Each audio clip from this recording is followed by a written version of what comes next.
Welcome to I news. మనందరినీ నిద్ర పట్టనివ్వని చరిత్రను ప్రశ్నించే సైన్స్ కు సవాలు విసిరే ఒక అంతు చిక్కని రహస్యం గురించి తెలుసుకుందాం. ఇది ఒక మామూలు కథ కాదు, ఒక విమానం. 92 మంది ప్రయాణికులు అంతా ఒకేసారి గాల్లోనే మాయమైపోయారు. 35 ఏళ్ల పాటు ప్రపంచానికి కనపడకుండా ఎక్కడికి పోయిందో ఏమైపోయిందో తెలీదు. ఆ తర్వాత అకస్మాత్తుగా ఊహించని విధంగా తిరిగి ప్రత్యక్షమైంది. కానీ అందులో ఉన్నవారు మనుషులు కాదు, కేవలం ఎముకల గూళ్ళు. పైలట్ కూడా అస్థిపంజరమే. మరి ఆ చనిపోయిన పైలటే విమానాన్ని ల్యాండ్ చేశాడా? అసలు ఆ విమానం అన్ని ఏళ్ళు ఎక్కడికి పోయింది? ఇది నిజంగా టైం ట్రావెలా లేక ప్యారలల్ డైమెన్షనా?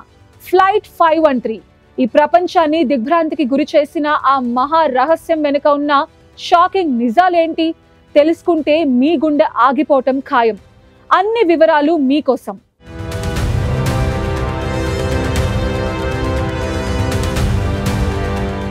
అది 1954 సంవత్సరం అక్టోబర్ 4వ తేదీ జర్మనీలోని పోర్టు నగరం నుంచి చిలీకి బయలుదేరింది ఒక ప్రైవేటు విమాన కంపెనీకి చెందిన ఫ్లైట్ 513. ప్రయాణానికి అంతా సిద్ధం. విమానంలో పైలట్, సిబ్బంది, ప్రయాణికులు మొత్తం 92 మంది.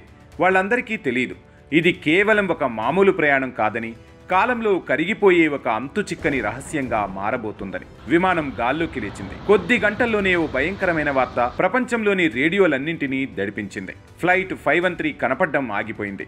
అది రాడార్లపై నుంచి మాయమైపోయింది.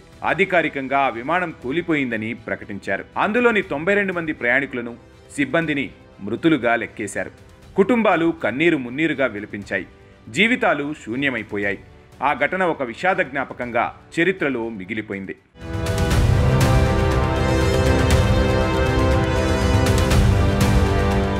కానీ 35 సంవత్సరాల తర్వాత చరిత్రలో ఎప్పుడూ ఊహించని ఒక అనూహ్య ఘటన. 1989 సంవత్సరం అక్టోబర్ 12వ తేదీన బ్రెజిల్లోని పోర్ట్ అలాగ్రే అనే విమానాశ్రయం దగ్గర ఎక్కడి నుంచో ఒక విమానం ఊహించని రీతిలో ల్యాండ్ అయింది.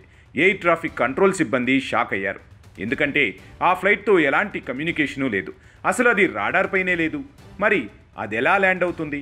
విమానం దగ్గరికి వెళ్ళిన సెక్యూరిటీ సిబ్బందికి ఒళ్ళు గగ్గురు పొడిచే వాస్తవం తెలిసిందే.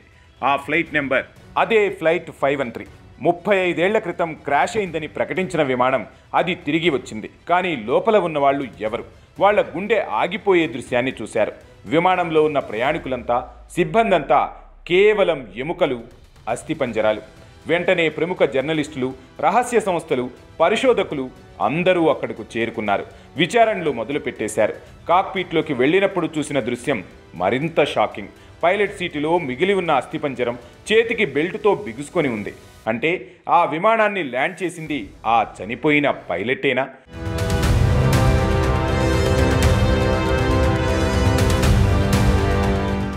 అసలు ఈ విమానం ఎక్కడికి పోయింది? ఇన్నాళ్ళు ఎక్కడ ఉంది? ఎలా తిరిగి వచ్చింది? చనిపోయిన మృతదేహాలే విమానాన్ని నడిపి ల్యాండ్ చేయగలవా? ఇది ఒక టైం ట్రావెల్ మిస్టరీనా లేక ప్యారలల్ డైమెన్షన్లోకి వెళ్ళి తిరిగి వచ్చిందా? ఈ ప్రశ్నలకు సమాధానం చెప్పే ఒకే ఒక్క క్లూ ఎక్కడా దొరకలేదు. ఈ ఘటన దాదాపు అన్ని ప్రభుత్వాలు బయటకు రాకూడదు అన్నట్టు మూసేశాయి. కొంతమంది నిపుణులు ఇది పూర్తిగా కల్పిత కథ, ఇన్వెంటెడ్ స్టోరీ అని కొట్టిపారేశారు. కానీ కొన్ని పాత పత్రికల్లో వచ్చిన వార్తలు, ఫోటోలు ఇప్పటికీ ఆన్లైన్లో కనిపిస్తున్నాయి. నిజమా, కల్పన? ఈ కథ నిజంగా జరిగిందా అనే ప్రశ్నకు నేటికి ఖచ్చితమైన సమాధానమైతే లేదు. కానీ ఫ్లైట్ 513 కథ ఒక విషయాన్ని మాత్రం మనకు స్పష్టంగా గుర్తు చేస్తుంది. ఈ ప్రపంచంలో మనం అర్థం చేసుకోలేని, సైన్స్కు కూడా అందని ఎన్నో రహస్యాలు ఇంకా ఉన్నాయని.